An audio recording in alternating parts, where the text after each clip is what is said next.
Hi guys, and welcome back to the E-commerce Experts podcast. I can't think of a more Christmassy podcast to get us all in the mood for the next couple of months and not stressed than the wonderful Steffi from the Chocolate Smiths.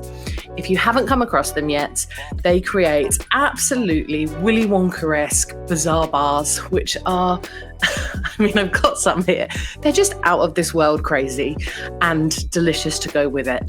They hand make them all from Newcastle Upon Tyne, but Steffi's got an interesting story of how she maxed out all her overdrafts, was on the brink of closure, and has managed to turn it around. But not just turn it round in the way of selling out to wholesalers. No, she's turned it round with a direct-to-consumer shop to the point that last year they actually had to keep the shop shut for over 3 months in order to keep up with demand. So that's from 50,000 chocolate bars to over 500,000 chocolate bars shipped this year. It's inspiring, and I think it shows you the importance of passion of what you're doing and also putting your values on display for the world to see. So I hope you guys take as much inspiration from this as I did. Without further ado, here she is.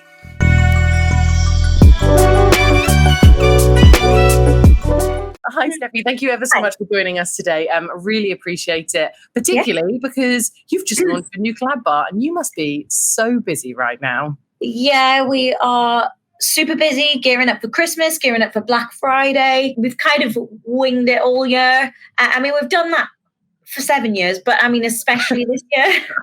So yeah, we're just taking every week as it comes, kind of going week by week. What can we cope with? Can we open the website? So that's how this year's had to be. Usually we do follow some sort of plan, like a loose plan, but this year it's all gone out the window, but in a very good way, in a positive way, because we're so busy. So come on, we're going to cut to the chase then. Why has it been so busy? What's happened this year that's just revolutionized the business? So last year, actually, when lockdown happened, it went insane. We didn't have any staff there. We actually had 4 at the time, including myself and Aaron. And Aaron and I were the ones that worked through lockdown.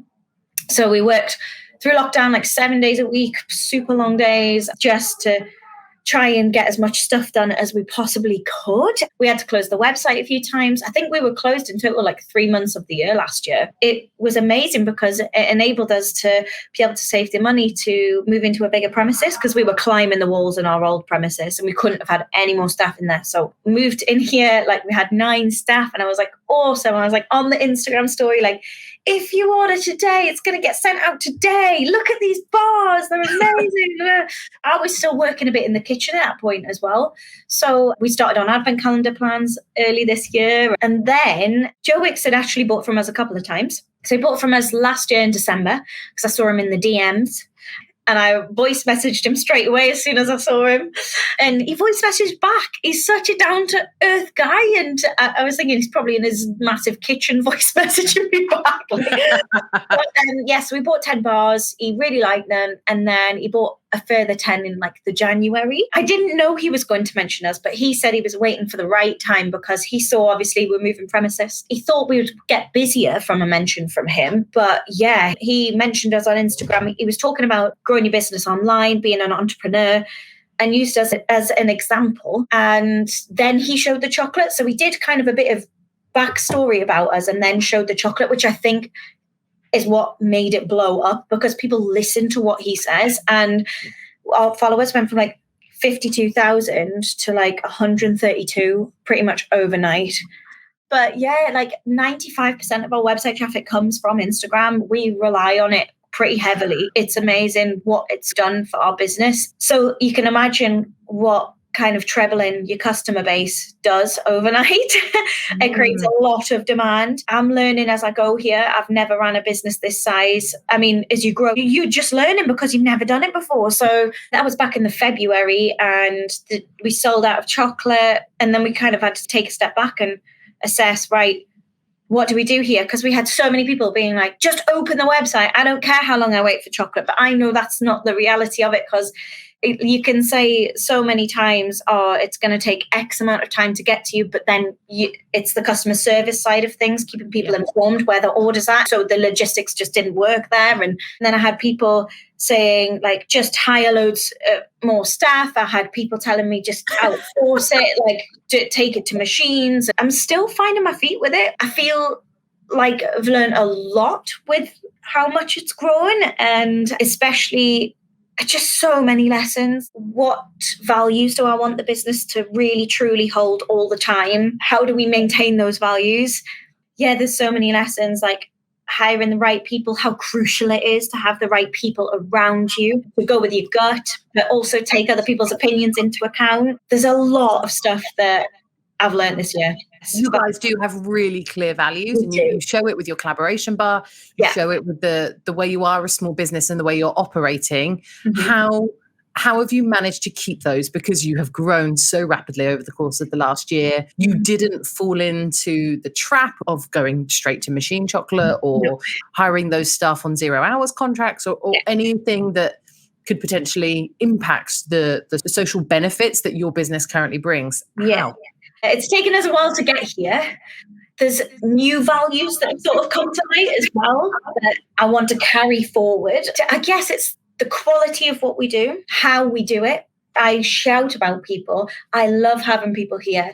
I love supporting people. I love seeing people's faces light up. And I want this to be an awesome place to work for people. I want people to come in and enjoy their job every day. So I enjoy that aspect as well. I didn't want to go to machines. I didn't want to do that. But at the same time, it takes time to train people as well. So there is such a balance of trying to keep as many people happy as possible, maintain the quality, hire new people, train new people, identify which areas I needed to let go of because I just didn't have time anymore. Like I rarely step in the kitchen anymore. I'm not needed to go and make chocolate anymore, which is passion and ironic. Yeah, but it's a benefit. Like I always said, I never got into this to physically make chocolate myself. I got into this to have a passion for something, enjoy what I do and create something that people enjoy and jobs. That's the part that I enjoy, is the people focused part,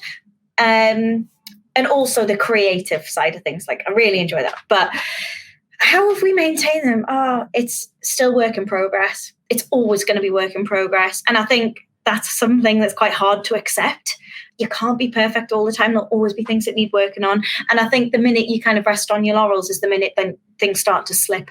During this absolutely meteoric rise, you've also had 2 kids. And I can't imagine there's anything more grounding than having 2 children. So Charlotte's 1. So I had Charlotte last year. Babies just sleep when they're like 2 months, 3 months old. So I was coming in when Charlotte was like 2 or 3 months old. And I was like building advent calendars just as much as I could last year. We were so busy last year. And at the beginning of the year, obviously the schools and stuff weren't open. So I had the kids here with me at work. You just do what you can, I think. And you need to give yourself a break and not beat yourself up about, but I need to be working. There's nothing you can do. You have 2 children. You may as well enjoy the time with them instead of worrying about work. That's one big lesson that I have learned this year as well. So I've actually become a single parent this year as well. So in June, my husband and I separated. So I've had the kids pretty much 24/7. So there was kind of a point in the business like 4 years ago where I started to think about things differently and started to really think about the Chocolate Smiths as a passion rather than this business that I was going to grow. That's what propelled it. I think with kind of me and my husband separating and me pretty much being solely responsible for the kids, it opened up my personal life side of things. So it made things so much better for me because when I was with the kids, I'm with them. There's no one else there. I'm enjoying their company a lot more. Like, does that make sense? Yeah. You're 100% with them. It gives you the time. You've switched off, right? I make sure that, okay, well, my weekends are for them now, which it's so important because during the week, I barely see them. So I thought that's the compromise I'm going to make. If I'm not really going to see them during the week, then the weekend is for them. It's made my personal life a lot better as well. I think it's something that Steve Bartlett talks about in his book, but something that I've experienced quite recently with moving in with my partner is that time that you would normally have by yourself, you would really be thinking about work, and you'd be processing it, and you'd be thinking about ideas or coming up with things. But when you've got someone else there, you can't do it. No. And if you do it, you risk the relationship, right? Yeah. Because you're not actually present. Really, you're still in your work face. And it's interesting that kids has allowed you to, actually, I can't. I've got to be with the kids at that moment in time. And I think it's a lesson that younger people do make. I think it's why we're making it. It's because you've got to learn those boundaries, but you can say, I'm not working. No, I'm with you. But you're not. You're completely absent, because in your mind, you're thinking about what you're going to do on Monday. I imagine it's what your next drop's going to be, or how you're going to keep the cash flow going. So I think it is really important for whether you're running a business or whether you're working in a business, you still have to have that time where you turn off. And if you don't, you won't just not succeed at work, because you'll be burnt out, but you'll also probably lose your balance, and you'll lose your home life too. Exactly. And I always say, honestly, I've got wonderful people here, like everyone in the kitchen, everyone in the packing area. Like, I'll always say, the minute you can't work all the time, because the minute your home life isn't sustainable is the minute your job is no longer sustainable. I want you to be here for the foreseeable, because you're doing a very good job and you're awesome. So you need to make sure you have a balance. That is a battle for me to have, not for any of my staff to have. Like, there's a reason I run it. I mean, I know sometimes there's going to be times when they can't help it. Laker will come in, she'll say, I was thinking at 3:00 this morning. It's just because they love the place. But what I would never want people to do is put their personal life and social life at a detriment because they're worrying about this or thinking about this. I just don't want them to carry it like a burden. It's another example of how you're putting your values in practice. You're ensuring that your people come first. And actually, let's be honest, there's so many organizations that don't do that, whether they're small or large. What a lot of people don't realize, because everybody knows you now and they know you in your current form, they don't realize that you started off as a wholesale business. So I started in 2014 in January. I'd just been made redundant, but I actually already had all the business plans done for the Chocolate Smiths. There was a girl called Amy that I worked with at my old job who was also made redundant at the same time. She studied design and animation at university. So I said to her, look, I've got this idea, Bizzare Bars, the Chocolate Smiths. I want to start a chocolate company. And she said, yeah, okay, I'll try designing some wrappers. I kind of get the thing that you're going for. So she became my business partner, but she got a full-time job while designing everything. And I worked solely on the Chocolate Smiths. We never did online. We got into Phoenix in Newcastle, and we got into small local businesses as well. And then businesses further afield, and grew from there. It was going really, really well. But essentially, all of our chocolate is handmade. And it took me a long time to realize how much I was slogging my guts out. And Amy, when she eventually came full time, for very little money. I mean, it wasn't livable, really. It wasn't going to create any kind of life or for anybody, and it wasn't sustainable, because you can only run on passion for so long. Eventually, you get very tired.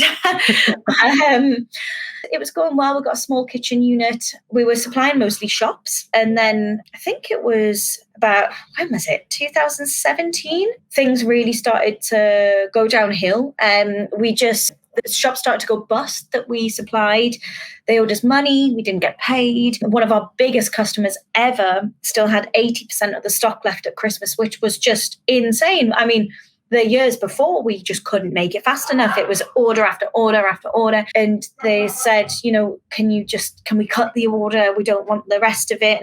But they said, it's not just you. This is all of confectionery is 80% down. And I thought, wow, something's happening here. Amy was extremely stressed. We were minus 15 grand in an overdraft. And I just was questioning, is this worth it anymore? I just don't know. Aaron at that time was an apprentice. So he was completing his apprenticeship.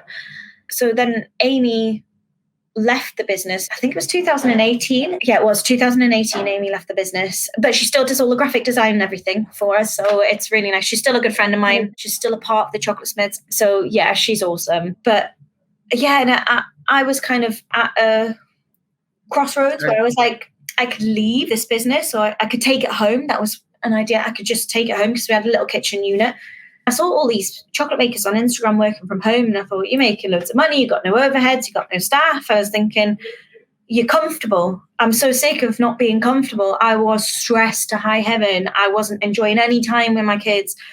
I wasn't enjoying any time at home. I wasn't even enjoying work at the time, and I wasn't sleeping. It was just a horrible time. I just didn't know what to do with myself. I looked for jobs for about half an hour and then thought, no, this is not for me. And I looked around at our kitchen unit, and I know it sounds really silly, but I looked at the floor and I was like, this floor costs £2,000 to put down. I'm not giving up this floor. It's like, I've worked hard to put that floor down. The walls and the shop at the front and the little chocolate machines we had, and I thought, well, I've got all the tools here. I've got all the tools. I looked at our product and I thought the product's good. What am I not getting right? Because this should work in theory. And that's when I discovered Instagram. So I said to Aaron, I was like, look, obviously Amy's left. This is the situation in the bank, minus 15 grand in an overdraft. I believe in this business. I want to take it forward. You can come with me, or you can go and get another job. I just want to let you know what you're committing to. And he said, no, he was like, I love this. I don't want to do anything else. And actually at that time, Aaron and I didn't really know each other very well because he'd worked mostly with Amy, who was running the kitchen. But Aaron and I started working together. And then I started just filming what we were doing on a daily basis on Instagram. And then our followers started to grow. I noticed Instagram equal sales. It's very good for that. We've got something here, and we started to really grow a relationship with the customers, which you can do through Instagram. I just used to film us being idiots because we just used to laugh all the time and work really hard as well. But yeah, and then came up with the idea for the collaboration bar, and I think at this time I had 2,000 followers, and this was 2019. And I thought, because we did have people, the more we sold direct to people and discovered the world of social media, I realized there was quite a few comments, which is fine, saying how much for a chocolate bar must be made of gold. And I thought, well, instead of getting annoyed about it, let's show people why things that are handmade maybe cost a bit more, or why it's worth buying handmade. I thought of this idea for the collaboration chocolate bar, found the cookie mill through some bloggers on Instagram, and messaged Rich, who lives down south, and said, look, I've got this idea, collaboration bar, put your story on the wrapper. It's about supporting people. It's about supporting handmade and the reason behind it and how much passion goes into what you do. And everyone that gets one of these chocolate bars will read your story. So we'll put your cookies in a mammoth big chocolate bar and sell it, basically. And the first run went really, really well. And that was January 2019. I think we sold 100 bars in 20 minutes and I cried. And I just had never experienced anything like that. But we're onto something. We're onto something here. This is a winner. It's because I'm passionate about it. That's why it worked, because it just comes across. And I think if you hold your values closely, that's what makes you unique as well. So, yeah. You literally put them on display for the world to see. Yeah, you literally did, and that's what cut through, because it's all about the cut through, right? Instagram has so many businesses on, but what made you guys different? What made people hang around? And beyond your very entertaining shenanigans, shall we say, in the kitchen, it's obviously the fact that you not only are you valuing your people, but you're explaining why there is value in this product, and the collaborations show it. Yeah, absolutely. And you get a quality product as well that's handmade. Not only do we hand make it, but the person who's supplying the product hand makes that. And I know that everyone that got one of those bars read Rich from the Cookie Mill, read his story. And I loved that. And then we sold another 50 the next day, and they sold out in 30 seconds. So I was like, wow, this is... And I said to myself, don't get carried away with this collaboration project, because you need to always remember why you started it. I think it'd be very easy to be like, oh, we can make a lot of money from this, but you need to hold your values first. That's what comes first. If you had them on all the time, you've lost the excitement, you've lost the demand, because that's one of the things you guys do so well, isn't it? In fact, it's one of the reasons why there are quite so many chocolate bars on my desk, is because you had an open weekend and I was like, right, while it is open, buy 2 of everything, and then I know I'm covered and I know I'm safe. But you've got this limited edition bit down to perfection. There is what there is. You can't make any more, which must make your overheads and your cash flow easier to manage, because you know exactly how much it's going to cost. It's going to produce what you need in, but at the same time, everyone wants it because once you're sold out. Yeah, exactly. Logistically, though, as well, we have to move on to other things. So we can only do things for X amount of time. It's not like we can hire ad hoc chocolatiers to come in and make. I wouldn't trust that. That's also like another reason why we do that. But it definitely, and it's how we've had to run the business the past year, pretty much. So yeah, it does work for us. But collaboration project has just grown from there. But the Kahuna cookie one, I think we did 7,000 bars with that, and no one had ever seen Andy's face before, because he doesn't put it out there, like he doesn't go on his social media and talk. And I just think, Andy, you need to shout about yourself because you're so talented. And I think, like, some people commented saying it's nice to put a face to a cookie. So I think that is one thing that's really awesome about the collaboration bar is, oh, I'm eating that, and oh, look, he's smiling at me. There's his face. It's nice to know, I think. The idea of not being able to get the bar stimulates the demand, because you've got to get it before it's gone. And you guys have just absolutely nailed it with regards to, realistically, in the back of my mind, as someone who follows you, I think they're going to be sold out by the end of Black Friday and they're not going to be able to sell anymore. And I don't want to be in that situation where I can't put it in someone's stocking, right? It's a perfect stocking filler. And so actually that's what's driving the behavior. You're driving the consumers to get it literally while they can, because there's nothing more depressing than going on the site and being like, the Christmas ones are already sold out. Yeah, well, I remember we were losing Instagram followers. This was a couple months ago. And I was thinking, why? I thought, it's because the website's closed. Why follow a page when the website's closed all the time? I would do my head in seeing all this chocolate and then being like, but I can't buy it. And a lot of people who maybe just click follow and go on our website don't understand, they're doing restocks or whatever. So we opened the website up for a week and our followers grew again. So it's frustrating not being able to stay open. I feel like we've become we're so used to being so fast paced and moving all the time. I think that's why I'm getting frustrated now. I'm excited for this new unit. We're kind of doing as much as we can. The general manager is determined we're going to open after Black Friday for 2 days. I'm not sure. It's just we've got to get all the orders from Black Friday out before Christmas. So logistically, will it work? I don't know. We'll see. But we'll probably start producing for Easter or something. So come on. How many bars were you making last year versus this year? What are the numbers? Well, last year we probably made around 50 to 60,000 chocolate bars. And this year made around 400,000 chocolate bars. Wow. You find it weird that people want to buy a chocolate bar off you? Yeah, really weird. But I just feel like, oh, are you sure? Great, thank you. I don't know how to take it. I just don't know how to take it. But it's almost a bit of imposter syndrome. You almost feel like you shouldn't be selling it, but actually the product you've made, you've said yourself, is brilliant and you're exceptionally passionate about it. Yes. So why wouldn't we buy it from you?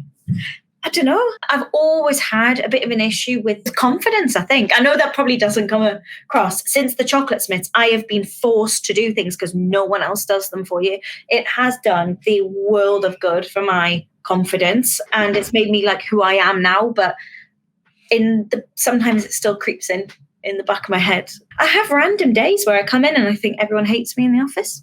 And I know it's me, but I don't know. I think, though, also, while that sounds quite negative, I think it also is quite good because it means you don't ever become complacent about yourself. I think it's reassuring for like the people who are watching and listening to hear that actually for someone who is so extrovert or it comes across as so extrovert and whose brand is so happy, fun and enjoyable that you still feel that way because God. I think, well, everyone's only human, aren't they? And growing up, I was not very confident at all. I mean, I did a lot to do with music and stuff, but I've always had not confident, it's low self-esteem. That's what I've had. I've worked on it massively and I know it's just in my head and no one's thinking anything about me and don't be silly but sometimes I think when you're tired or you've had a a bad day at work, or maybe get a bad review or something, just take something to set it off in your head, and you like all of a sudden you just feel, oh,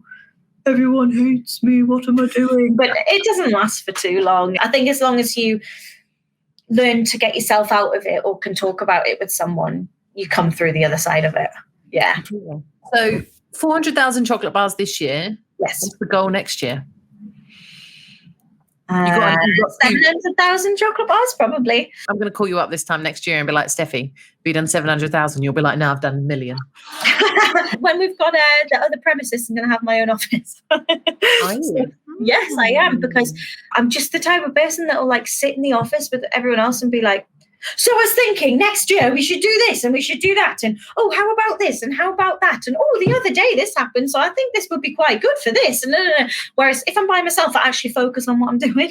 Noel talked about it a bit last week, but Ben Francis used to be known for Ben Bombs. He used to come in and be like, what about this? Yes. And everyone used to be like, how are we going to make that happen? And they used to like start to panic.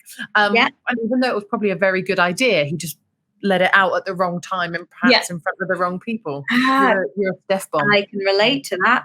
Last year, because it was just a very small amount of people in the same room, I could come in and do things like that. This year, I realized I actually rocked the boat in a couple of places because, well, how do they know about that? I don't know about that. Not because I've thought, well, I'm not going to tell you. It's because I've walked in and gone, blah, and then left the room. And you weren't in the room. That's why. So now, if I have any ideas or anything, it stays between like a certain amount of people until you realize when there's more people, you need processes. You can't just go in and blurt out ideas or say, I was thinking this, I was thinking that. I mean, you can to certain people because they're not going to take it any further. It's exciting. Yeah. It's like it is, isn't it? You've now got to have that process in place. You've now got to have that close-knit circle of friends. It's something that Wick Flowerbox talked to me about, because she was talking about everyone on your team. They've got to be your team. They've got to be, Team Steffi, Team Chocolate Smiths, and they've got to not let it go any further and take what you say and help make it a reality, but without, as you say, rocking the boat. Yeah, definitely. I think you just need to, every time something happens now, I'm like, okay, this is going to happen. Who needs to know about it? What needs to happen?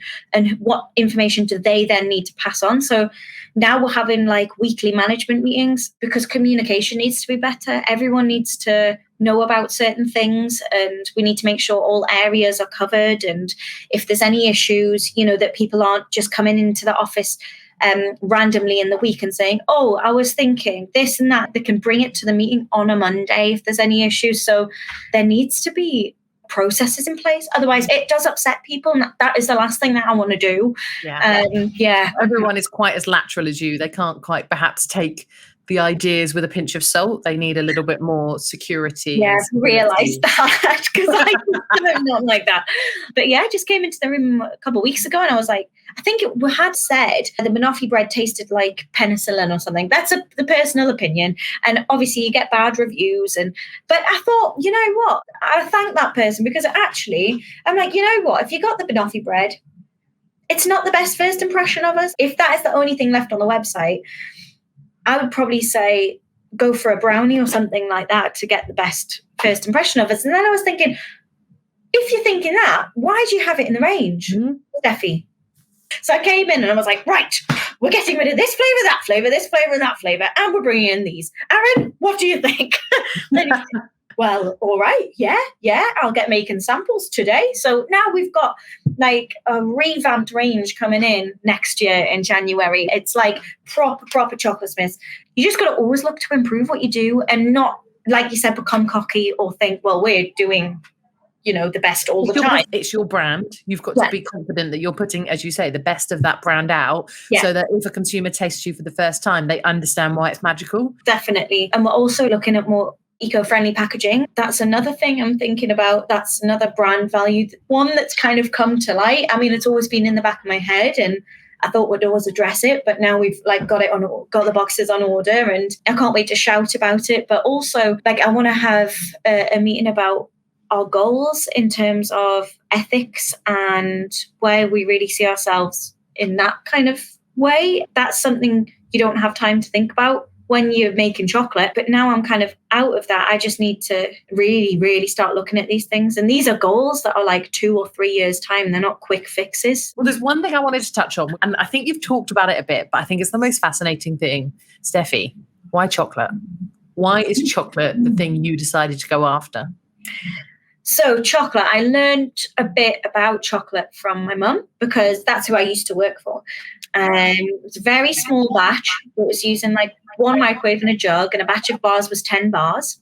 And so I learned basics there. And then when I have an idea, I don't walk with it, I run with it. So I was thinking, I would like to do this in chocolate or that in chocolate and this in chocolate and Bizzare Bars. Oh, that's got a nice ring to it. Oh, and we can be all circusy and fun, and it'll be exciting for people to eat, and it'll be full of stuff. I think whatever medium I would have gone into would have had this same personality. It just happened to be chocolate. And I love chocolate, obviously. I eat it all the time. And it was just an idea that we ran with. And I think life is there to be enjoyed. I love seeing people smile, and I wanted to, I guess, create more of an experience for people rather than just like a chocolate bar. It's like a community that we've created. I love that when people maybe get the chocolate, they're thinking, oh, this is like from the Chocolate Smiths and it was hand wrapped, and have you seen their Instagram? And there's a whole backstory and personality behind it. So I guess it's so much more than chocolate. That's how I see the Chocolate Smiths. And it is such a nice story, and it shows you, this isn't meant, it might come across as disrespectful, but it shows you that anyone can do it, right? If you've got a passion and something you love, go and do it. Go and do it with a bunch of friends, but be yourselves while doing it. Be silly. You don't have to be serious. You don't have to, you don't have to go and sell toner for a living. Do what you love, do what you enjoy, and, if you're passionate enough about it and authentic enough about it, you can make it. Definitely. And I think, if anyone ever gets maybe a little bit cocky or whatever, I always say, remember, anyone can do what we do. It's just that we've done it. So that is the difference. But now we have 7 years experience. So that's put us ahead in that sense. So the longer you do it, the more experience you get, the more you learn. It is the passion that sees you through. Will there be a time when you go wholesale again?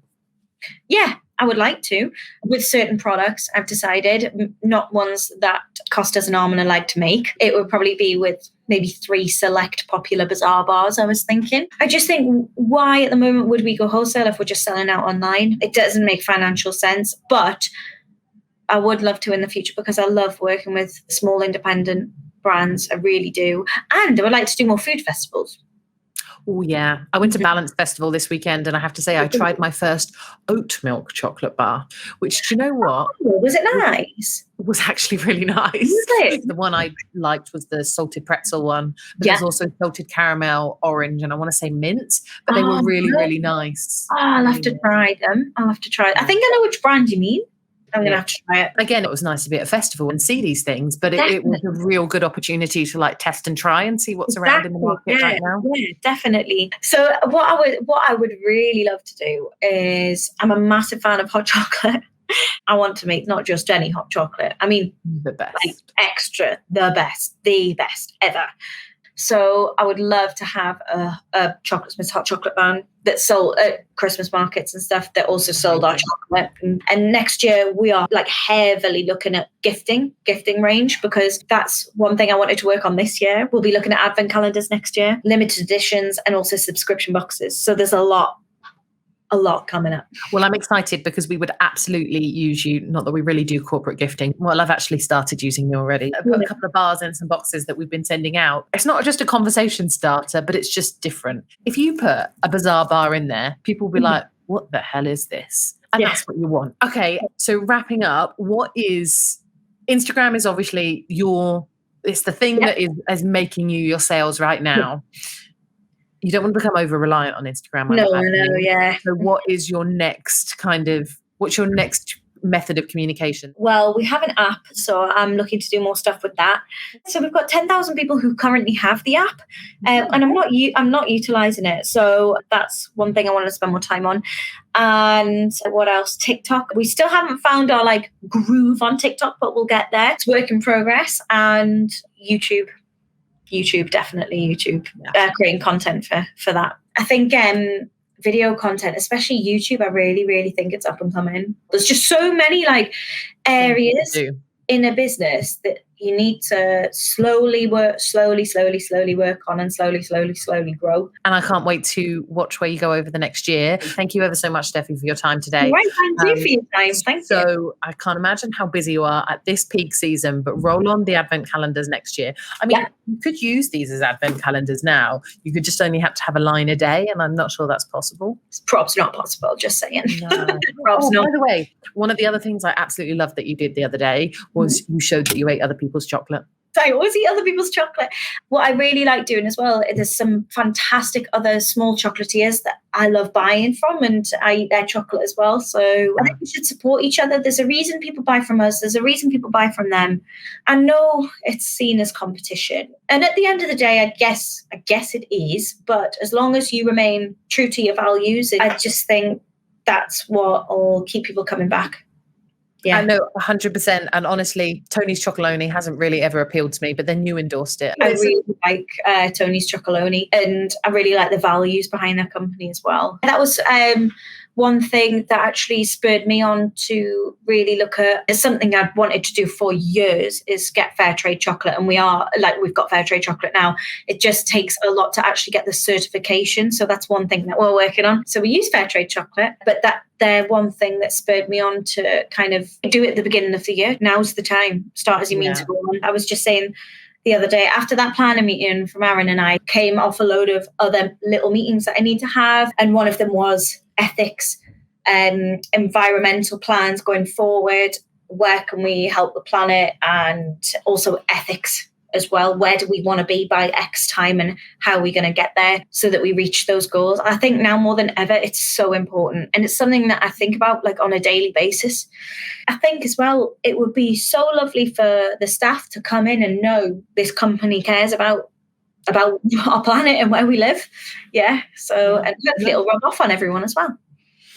So, yeah. Well, I mean, if you could just rub it off at those in Westminster, I think everyone would really appreciate it.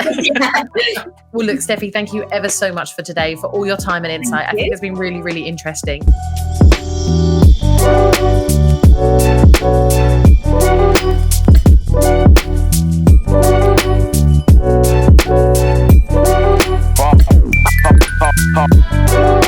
Pop.